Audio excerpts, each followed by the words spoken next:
네, 오늘 보실 말씀은 히브리서 4장 1절에서 16절까지 말씀입니다. 봉독은 1절에서 3절까지만 봉독하도록 하겠습니다. 히브리서 4장 1절에서 16절까지인데 봉독은 1절에서 3절 함께 교독하시고 3절 함께 봉독하겠습니다.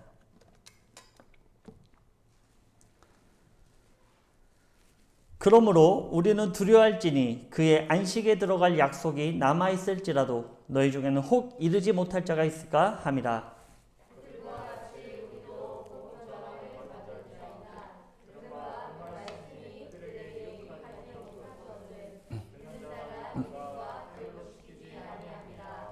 이미 믿은 우리들은 저 안식에 들어가는도다. 그가 말씀하신 바와 같으니 내가 노하여 맹세한 바와 같이 그들에게 내 안식에 들어오지 못하리라 하셨다 하였으나 세상을 창조할 때부터 그 일이 이루어졌느니라. 아멘. 네, 오늘은 벌거벗은 믿음이라는 제목으로 함께 말씀을 나누려고 합니다. 네, 히브리서는 어려운 듯하지만 계속해서 강조하는 것이 있습니다. 그것은 바로 믿음입니다. 우리 신앙생활에 있어서 가장 중요하겠죠? 이 믿음이라는 것. 그 믿음이 있어야 우리가 하나님을 신뢰하고 하나님을 바라볼 수 있습니다. 현재까지 누가 이 히브리서의 수신자입니까? 지금까지 누가 수신자이죠? 바로 핍박과 유혹에 믿음이 흔들리고 있는 유대 그리스도인들입니다. 즉 우리 가운데에서도 이 믿음이 만약에 흔들리고 있다면 이 하나님의 말씀, 이 히브리서가 지금 나에게 주시는 하나님의 말씀이라는 것입니다. 우리가 이것을 항상 인지하고 있어야 돼요. 믿음이 흔들리는 유대 그리스도인, 이들에게 이 히브리서가 필요했다라는 것. 즉 우리가 믿음이 흔들리고 세상의 유혹에 넘어갈 즈음에 항상 묵상하고 바라봐야 될 이 말씀이 이 히브리서라는 것입니다.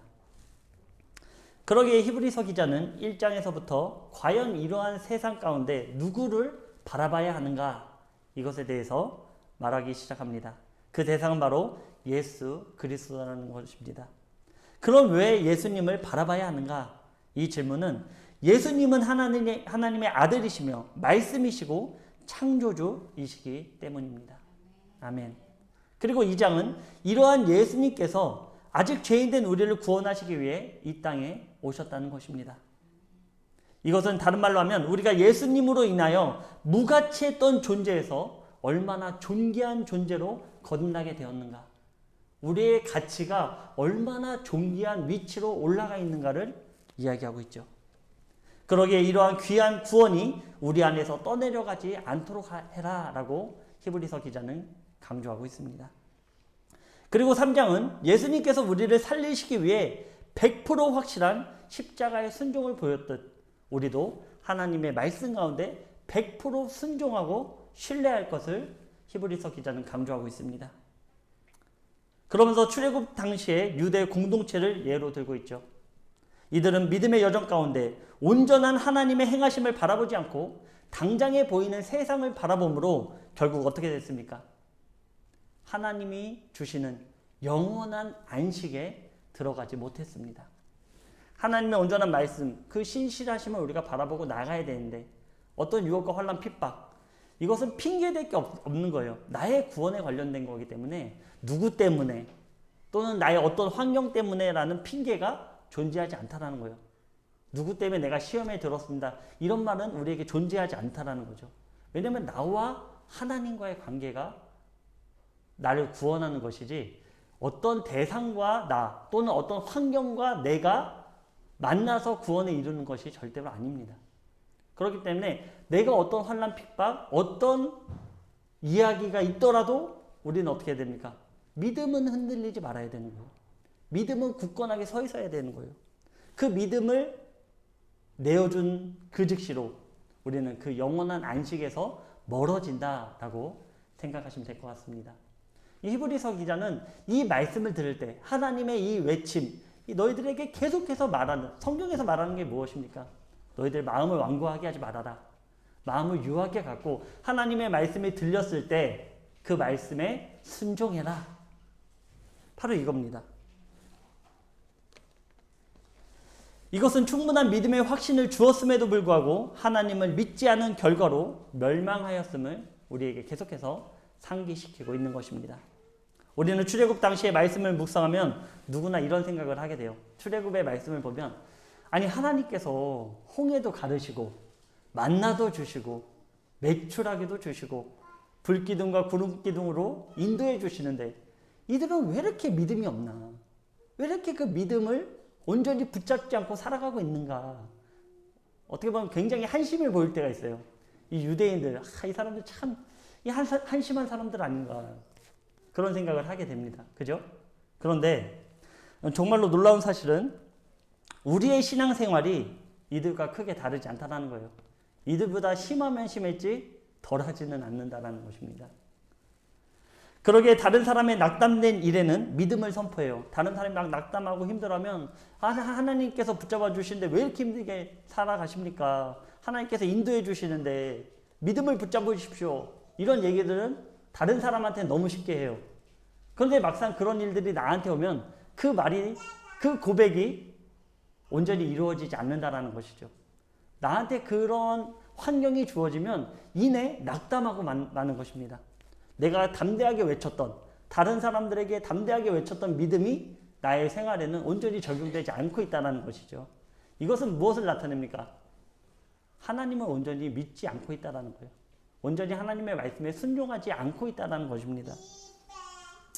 바라기는 저와 우리 군우님들은 다른 사람의 일이 아닌 나의 모든 일에 믿음의 선포가 이루어지기를 주님의 이름으로 축원드립니다. 네, 오늘 본문 1절에서 2절은 이렇게 기록하고 있습니다. 함께 보겠습니다. 그러므로 우리는 두려워할지니 그의 안식에 들어갈 약속이 남아있을지라도 너희 중에는 혹 이르지 못할 자가 있을까 함이라.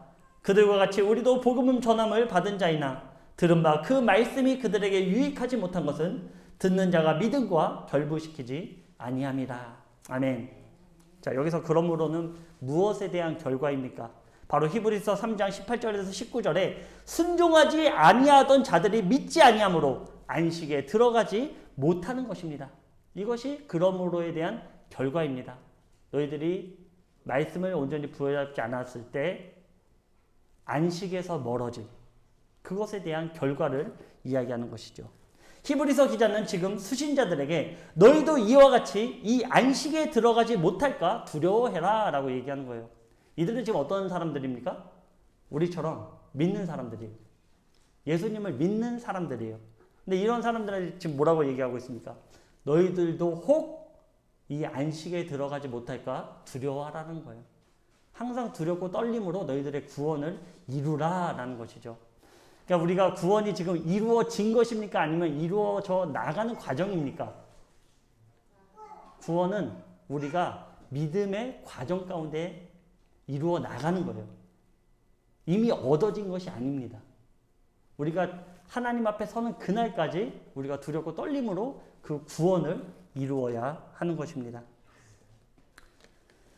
네, 이 내용을 쉽게 정리하자면 이와 같습니다. 여러분 두려워하십시오. 출애굽한 이스라엘 백성들과 같이 우리가 예수님을 믿어 구원을 얻었다 하면서도 혹 구원을 못 얻을 수도 있습니다. 이 얘기하는 거예요. 그리고 그 이유는 하나님의 약속하심, 하나님의 말씀하심, 즉 그 믿음과 나의 삶을 결부시키지 않기 때문입니다. 무슨 얘기입니까? 말은 이렇게 하는데 나의 삶은 전혀 그렇게 삶을 살아가지 않는, 난 하나님을 믿는다고 하면서 그 하나님의 말씀과는 전혀 동떨어진 세상을 살아가는, 즉 그 말씀과 나의 삶이 일치가 되지 않다는 거예요. 서로 따로따로 놀고 있다는 것이죠. 그러면 너희들의 구원이 흘러 떠내려갈 수 있다. 너희들의 영원한 안식으로 들어갈 수 없을 수도 있다. 이 얘기를 하고 있는 거예요. 이스라엘 백성들은 홍해를 가르신 하나님을 봤지만 정작 물을 내시는 하나님을 바라보지는 못한 것입니다. 날마다 만나를 내리시는 하나님은 봤지만 정작 고기를 주시는 하나님은 믿지 못한 것입니다. 하나님께서 광야에서 물을 주셨어요. 홍해 앞에서 홍해를 갈라서 마른 땅으로 그 땅을 건너게 하셨습니다. 그런데 그렇게 위대하고 놀라운, 즉 우리가 온전한 구원의 그 놀라운 은혜를 받았으면서도 하나님께서 우리를 구원하신다는 것은 놀라운 은혜이고 놀라운 은총입니다. 그 은혜를 받았음에도 불구하고 정작 나의 삶에서의 믿음으로 나아가는 부분은 함께 일치시키지 못한다는 거예요. 나에게 홍해를 갈랐으면 우리 삶 가운데 목마르지 않는 물을 주신다는 것도 믿어야 됩니다. 우리에게 만나를 하나님께서 허락해 주셨다면 하나님께서 우리에게 고기를 주실 것도 믿어야 된다는 거예요. 하나님 보이지 않는데요? 이 광야에서 어떻게 우리 200만 명이나 되는 이 많은 사람들이 고기를 배부르게 먹겠습니까? 말도 안 되는 소리 하지 마십시오. 이러고 있다는 것이죠. 하나님은 매일 아침에 만나를 주셨는데 고기 한번 먹는 그것을 우리는 의심하고 살아간다는 것입니다. 히브리서 저자는 지금 이것을 강조하고 있습니다. 이렇게까지 해서 너희를 구원한 하나님께서 너희 삶 또한 지켜주시지 못하겠느냐? 반문하시는 것입니다. 우리에게 반문하시는 것이죠. 내가 너희를 구원하기 위해 이렇게까지 희생했는데 너희들의 그 필요, 구원을 얻기 위한 그 필요를 내가 채워주지 않겠느냐? 다른 영혼을 살리기 위한 그 영혼을 위해서 내가 무엇도 아끼지 않겠느냐? 이 얘기를 하고 있는 거예요. 그 영혼을 구원하기 위해선 나는 나의 모든 것을 아끼지 않을 것이다. 하나님께서 말씀해 주시는 것입니다. 너희들의 믿음이, 즉 구원이 이 세상의 핍박으로 없어진다면 그것은 무슨 구원 얻는 성도겠느냐? 하나님께서 말씀하시는 것입니다. 이것은 구원 얻는 성도로서의 삶이 아니다 라고 말씀하시는 것이죠. 이것은 우리들에게 그대로 적용됩니다. 나에게 구원을 허락하신 주님께서 나의 삶을 책임져 주시지 않겠냐는 것입니다. 시편 105편 39절에서 42절입니다. 여호와께서 낮에는 구름을 펴사 덮개를 삼으시고 밤에는 불로 밝히셨으며 그들이 구한즉 메추라기를 가져오시고 또 하늘의 양식으로 그들을 만족하게 하셨도다. 반석을 여신즉 물이 흘러나와 마른 땅에 강같이 흘렀으니 이는 그의 거룩한 말씀과 그의 종 아브라함을 기억하셨음이로다. 아멘. 하나님은 하늘에서 만나를 내리시고 반석을 쳐 물을 넘쳐 흐르게 하셨습니다. 믿음은 이렇게 말씀하심을 나의 삶에 적용시키는 거예요. 환경은 전혀 불가능한 환경입니다. 사람의 생각으로는 도저히 방법이 없습니다. 바로 그때 하나님께서는 하늘을 여시고 반석을 여신다라는 거예요. 할 수 없는 환경, 할 수 없는 삶, 그 가운데 하나님께서는 물을 내시고 만나를 내리신다는 것입니다. 그러나 오해하지는 말아야죠. 나의 사치를 위해 하나님은 하늘을 여시고 반석을 여시는 것이 아닙니다. 바로 무엇보다도 귀한 구원을 위해서 하나님은 이러한 일을 행하신다라고 약속하시는 것입니다. 반대로 구원을 위해서는요, 우리 잘 오해하지 말고 들어야 돼요. 구원을 위해서는 반대로 만나도 뺏으실 때도 있고 메추라기도 뺏으실 때도 있고 물을 뺏으실 때도 있다라는 거예요. 무엇 때문에? 나를 구원하시기 위해서. 하나님의 온통 구원, 그 관심은 우리의 구원이에요. 이 땅에서 잘 먹고 잘 사는 것보다 더 관심을 가지고 있는 것은 우리의 구원입니다. 그래서 구원을 이루시기 위해서는 가끔 만나도 뺏으시고 또 물도 뺏으시고 전쟁도 있고 그런 것입니다. 그래서 우리가 시험 환난이 올 때 그것을 두려워하지 마시고 하나님의 구원을 바라보시길 바랍니다. 이처럼 우리가 들은 복음과 믿음의 삶이 일치하지 않는다면 지금 나의 구원을 의심해 봐야 합니다. 바로 출애굽한 이스라엘 백성들이 자신들을 가나안 땅으로 이끄신다는 하나님의 약속을 듣고도 광야에서 불평불만만을 일삼는 것은 그 약속을 믿지 않은 것입니다. 결국 어떻게 됩니까? 불평불만만을 일삼던 이 백성들, 이 1세대는 결국 광야에서 다 죽고만 거예요. 가나안 땅에 들어가지 못한 것입니다. 우리는 올해 1월에 출애굽기 16장으로 광야에서는 애굽을 회상하지 말라라는 제목으로 말씀을 나눈 적이 있죠. 혹시 기억하십니까? 예.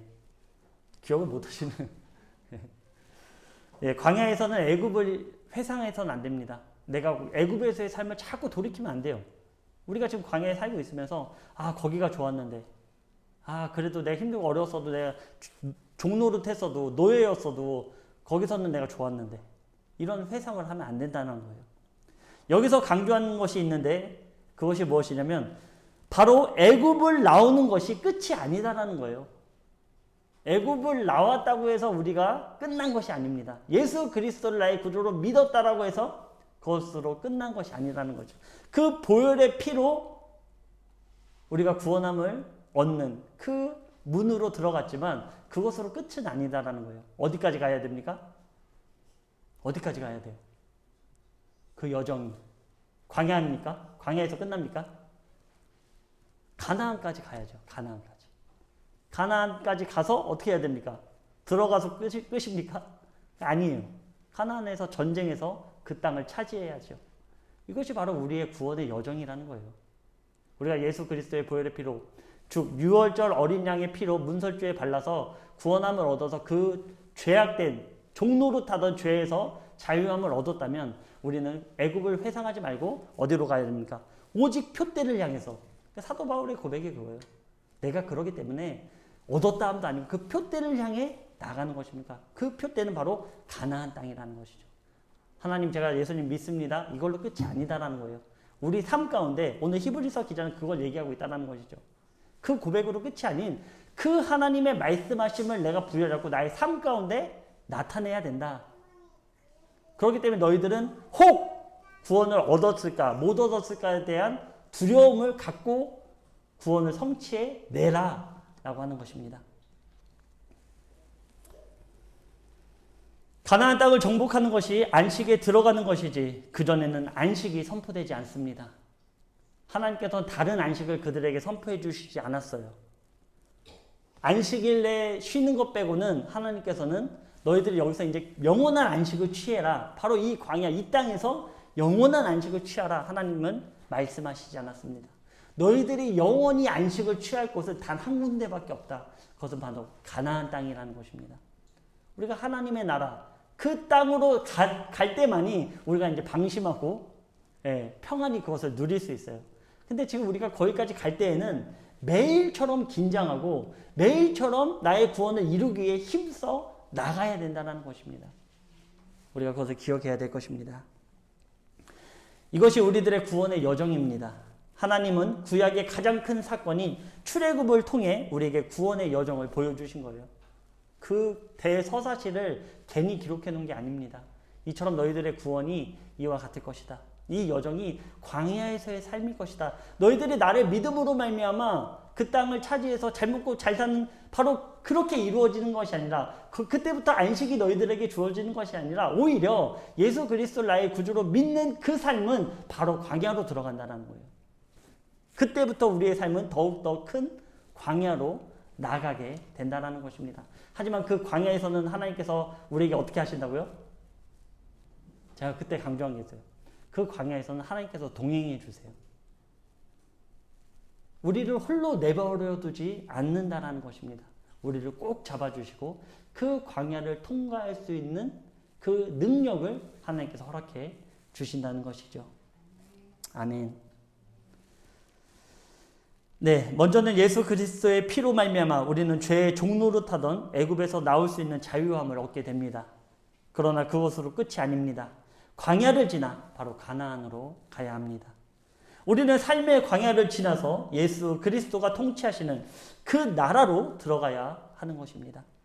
그 광야는 말 그대로 광야입니다. 아무것도 없어요. 오직 만나, 즉 하나님의 말씀을 부여잡고 은혜로 살아가는 것입니다. 우리도 그래요. 우리가 세상의 것으로 살아가는 것 같죠? 세상에서의 나의 주어진 것으로 살아가는 것 같죠?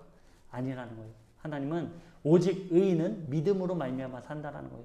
오직 의인은 하나님의 말씀을 부여잡고 산다라는 것입니다. 그것이 우리의 삶을 주장하고 있는 것입니다. 신명기 8장 3절입니다. 너를 낮추시며 너를 줄이게 하시며 또 너도 알지 못하며 내 조상들도 알지 못하던 만나를 내게 먹이신 것은 사람이 떡으로만 사는 것이 아니요 여호와의 입에서 나오는 모든 말씀으로 사는 줄을 내가 알게 하려 하심이라. 아멘. 광야에서의 삶은 순종과 믿음의 삶입니다. 아무것도 없는 곳을 아무 걱정 없이 지낸다는 거예요. 지금 우리의 삶입니다. 아무것도 없는 곳에서 아무런 걱정 없이 살아가는 것. 이것이 바로 믿음이고 순종입니다. 그러나 하나님의 말씀을 붙잡지 않고 불순종한다면 결국 어떻게 될까요? 이들은 하나님의 말씀을 들었지만 그것을 믿음과 결부시키지 않았습니다. 결국 광야에서 그 삶이 멈추고 마는 것입니다. 애굽은 나왔어요.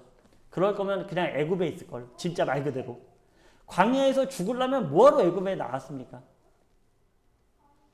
우리의 믿음의 여정이 그러다. 우리가 구원 얻지 못할 거면 뭐하러 교회 나와서 예배 드리고 있냐 이거예요. 결국에 구원 얻지 못한다면.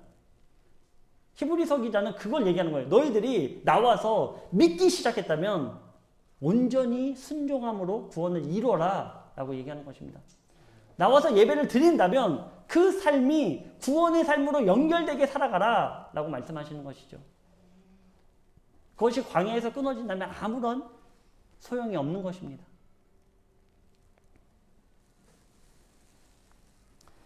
빌립보서 3장 12절에서 14절입니다. 내가 이미 얻었다 함도 아니요 온전히 이루었다 함도 아니라 오직 내가 그리스도 예수께 잡힌 바 된 그것을 잡으려고 달려가노라.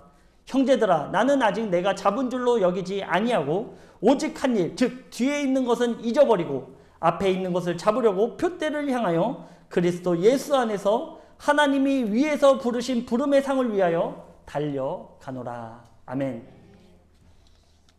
사도 바울은 하나님이 준비하신 구원의 상을 위하여 어제 것을 생각하지 않고 오직 오늘의 믿음을 새롭게 하여 그 표대를 향하여 달려간다라고 고백하고 있습니다. 여기서 하나님께서 위에서 준비하신 상이 무엇입니까? 구원이에요. 구원. 첫 번째는 구원입니다. 아무리 많은 상급을 하늘에 쌓았다라고 한들 우리가 구원 얻지 못하면, 즉 그 나라로 들어가지 못하면 그 상급이 누구의 것이 되겠습니까?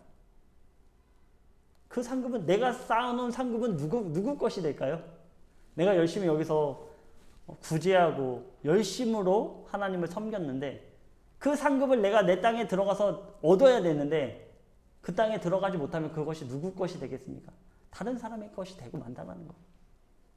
그렇기 때문에 먼저는 구원에 들어가는 것. 사도 바울과 같이 내가 이미 얻었다 함도 아니요. 어제 일은 다 잊어버린다는 거예요. 내 어저께의 신앙은 오늘 중요하지 않다라는 거예요. 어저께 나의 신앙이 오늘의 나를 구원하지 못하기 때문입니다. 오늘의 믿음이, 지금의 나의 믿음이 나를 구원하고 있다는 거예요. 현재형이에요, 현재형. 과거형이 아닙니다. 내가 어저께 이렇게 열심히 했는데, 내가 어저께 기도 1시간 했는데 오늘 정도는 안 해도 되지 않을까? 내가 어저께 열심히 구제했는데 오늘은 안 해도 되지 않을까? 내가 열심으로 하나님 말씀 어저께까지 지켰는데 오늘 하루는 좀 지키지 않아도 되지 않을까? 사도 바울은 아니다라는 거예요. 오늘의 나의 신앙, 오늘의 나의 고백이 나를 그 표대로 이끈다라는 것입니다. 우리 모두는 이런 표대를 향해 나가시길 바랍니다. 이것은 믿음과 행위가 일치하는 것을 말하고 있습니다.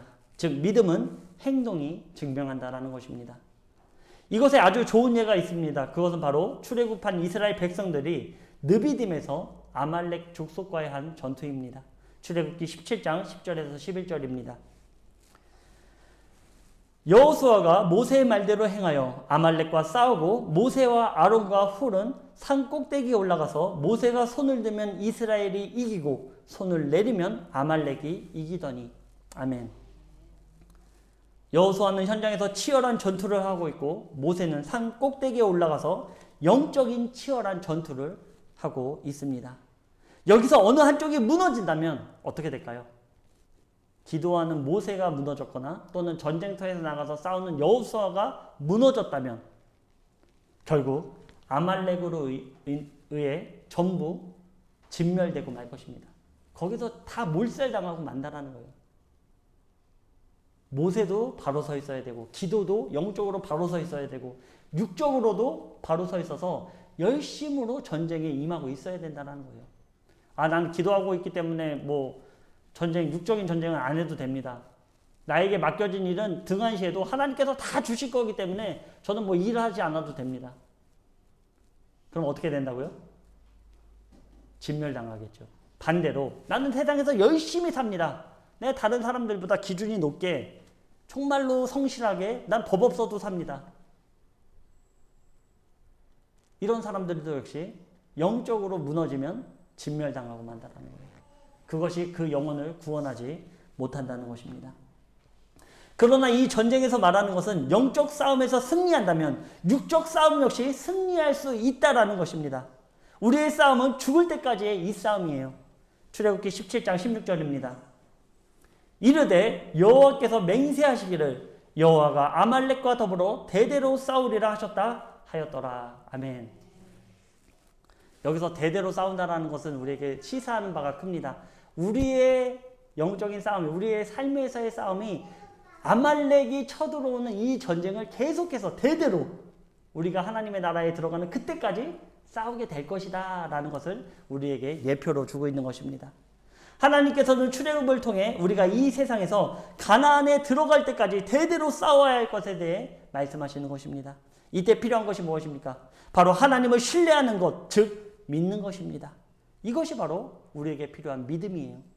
이것이 바로 우리가 이 자리에 나와서 예배드리는 믿음이라는 것입니다. 우리가 하나님을 믿는다고 하면서 광야에서 불평불만만을 말한다면 그것은 믿음이 아닙니다. 왜냐하면 하나님은 우리에게 이미 그것은 믿음이 아님을 말씀을 통해 알려주셨기 때문입니다. 믿음은 말씀 가운데 드러나는 것입니다. 히브리서 4장 12절에서 13절입니다.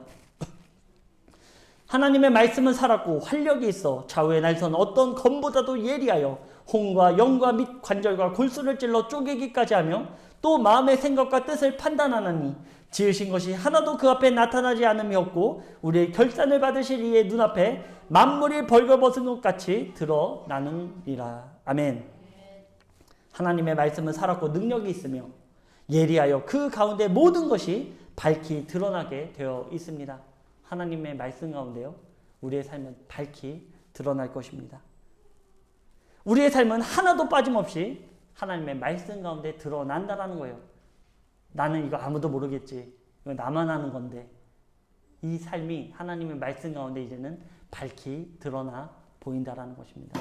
부끄러운 일들, 창피했던 것들, 하나님에게조차도 말하지 못했던 것들을 하나님은 그 말씀의 예리함을 통해 우리의 모든 생각과 뜻, 그리고 우리의 관절과 골수를 찔러 쪼개기까지 하는 하나님의 말씀으로 우리의 삶을 밝히 드러내 보인다라는 거예요. 우리가 그 자리에 섰을 때 떳떳하시길 바랍니다. 저와 우리 권사님들 하나님의 말씀 가운데 떳떳한 삶을 살아가시길 주님의 이름으로 축원드립니다. 네, 결국 우리의 믿음은 하나님 말씀 앞에 벌거벗은 것 같이 드러날 것입니다. 내가 믿음이 있다고 한들 하나님께서 인정해 주시지 않으면 그건 믿음이 아닌 것입니다. 하나님이 인정해 주셔야 우리가 온전한 믿음을 가지고 살아가고 있다라고 얘기할 수 있습니다. 나의 믿음은 참된 믿음인지 아니면 광야에서 멸망하는 믿음인지는 그 광야의 삶 가운데 나의 입술과 행위를 통해 밝히 드러나는 것입니다. 우리가 하나님을 신뢰하고 믿는다고 하면서 삶에서는 전혀 그 능력을 발휘하지 못하고 있다면 그것은 죽은 믿음입니다. 즉 불신앙과 같다라는 거예요. 안 믿는 것과 똑같다라는 것입니다. 하나님의 은혜로 어린 양의 피를 통해 애굽에 나왔다면 가나안의 안식에 들어갈 때까지 힘써 그 말씀에 순종하여 살아가야 될 것입니다. 하지만 이러한 삶을 살아가는 것이 쉬울까요? 우리가 말은 쉬워요. 말씀 나눌 때는 아 그래 맞아. 내가 힘들고 어려웠더라도 내 진짜 믿음을 갖고 살아야지. 우리가 예배 시간에는 하나님 말씀 들을 때는 그래 내가 이번 한 주 내가 승리하리라 라고 세상에 나갑니다. 근데 그게 쉬워요? 당장 보면은 제가 기도원에 가면 제일 많이 싸우는 게 뭔지 아세요? 기도원에서 제일 많이 싸우는 거. 딱 집회 끝나고 은혜 받고 차 탈 때 제일 많이 싸워요. 여기가 내 자리다, 네 자리다, 내가 먼저 왔다. 난리가 납니다. 막 줄 서 있으면서 저 사람이 새치기 했네, 마네. 여기 앞자리가 내 자리인데 왜 네가 안 내, 마네. 이걸로 제일 많이 싸워요. 갈 때마다 봐요, 제가. 갈 때마다. 자기가 좀 자리 못하게 되면 그 기도원 버스가 운행하거든요. 서울까지. 그러면은 다음 버스가 또 있어요. 1시간 기다리면 있어요. 그럼 그거 기다렸다 타면 되는데 그거 타겠다고 서로 싸우고 지지고 볶고 내가 뭐 장로네 뭐 저 집사네 서로 그러고 싸우고 앉아있어요. 이게 우리들의 모습이라는 것이죠. 이게 우리들의 모습이에요. 그런데 놀라운 사실은요. 하나님이 그걸 또 알고 있다는 거예요. 너희들이 이렇게 연약한 존재라는 것을 하나님은 깊이 알고 있다는 거예요. 하나님은 우리가 사는 세상이 출애굽한 이스라엘 백성들과 같이 광야에서의 삶임을 말씀하시고 있습니다. 그만큼 믿음으로 살기가 얼마나 힘든지를 잘 알고 계신다는 거예요. 히브리서 4장 15절입니다. 우리에게 있는 대제사장은 우리의 연약함을 동정하지 못하실 리가 아니요 모든 일에 우리와 똑같이 시험을 받으신 이로되 죄는 없으시도다. 아멘. 하나님은 우리와 똑같은 육신을 입고 굶주림과 피곤함, 그 모든 고통과 아픔을 당하셨습니다. 여기서 동정하지 못한다의 동정함은요, 그 아픔을 함께한다라는 뜻을 갖고 있어요. 우리의 아픔을 하나님께서 함께하고 있다. 그 아픔을 충분히 이해하고 있다라는 말이죠. 그러기에 지금 우리의 마음이 얼마나 아프고 고통스러운지, 또한 우리의 삶의 환경이 얼마나 강팍한지를 하나님은 말로만 이해하신 것이 아닌 모든 경험을 통해서 우리의 삶을 깊이 이해하고 있다는 거예요. 우리가 보통 그러죠. 저거 뭐 안 가봤으면 말을 하지 마세요 그러잖아요. 군대도 마찬가지예요. 남자들이 아무리 군대 얘기 많이 하면 뭐합니까? 여성들은 그 체험이 없기 때문에 재미가 없어요. 군대 얘기만큼 재미없는 게 없어요. 왜냐하면 체험을 못 해봤기 때문에. 그런데 체험을 했던 남자들은 어떡합니까? 서로 신나요, 신나. 같은 고난, 고통을 당해봤기 때문에 막 신납니다. 그 얘기만 하면 저도 이제 군대 모임이 아직까지도 하고 있는데 제대한 지가 이제 20년이 됐는데 그 모임을 아직도 하고 있어요. 우리 군대 그 선임 후임하고. 그러면 모일 때 얼굴 보면서부터 웃기 시작해요. 얼굴 보면서부터 웃기 시작하면서 집에 갈 때까지 웃고 또 집에 가면서도 웃습니다. 왜냐하면 그 추억과 체험이 있잖아요. 하나님께서는 우리의 모든 고락, 모든 생사고락을 하나님께서 다 체험하셨다는 거예요. 그리고 우리의 죽음에 대한 두려움 또한 예수님은 체험해 보셨습니다. 그렇기 때문에 하나님은 우리의 연약함을 도우실 수 있다는 거예요. 우리가 시험 당할 즈음에 피할 바위를 허락해 주신다는 거예요. 너희들 한번 당해봐. 이게 아닙니다. 그 상황 가운데 내가 너희들을 붙잡고 있다는 것. 내가 너희들을 구원하기 위해 오늘도 일하고 있다는 것. 하나님 우리에게 말씀해 주시는 것입니다. 하나님은 우리가 당하는 시험의 강도를 너무나 잘 알고 계시며 그러기에 모든 시험 가운데 넉넉히 우리의 연약함을 도울 수 있습니다. 그렇다면 우리가 해야 될 것은 무엇일까요? 히브리서 4장 16절입니다. 그러므로 우리는 긍휼하심을 받고 때를 따라 돕는 은혜를 얻기 위하여 은혜의 보좌 앞에 담대히 나아갈 것이니라. 아멘. 그렇습니다. 우리는 세상의 모든 시험 가운데 때를 따라 도우시는 하나님의 은혜의 보좌로 나아가야 되는 것입니다. 예수 그리스도의 보혈을 붙잡고 이 세상을 넉넉히 이기신 그분의 은혜로 나아가야 된다는 것입니다. 사랑하는 북출전용문의 군우 여러분, 하나님은 우리의 모든 삶 가운데 가장 관심을 가지고 계신 것은 우리의 구원입니다.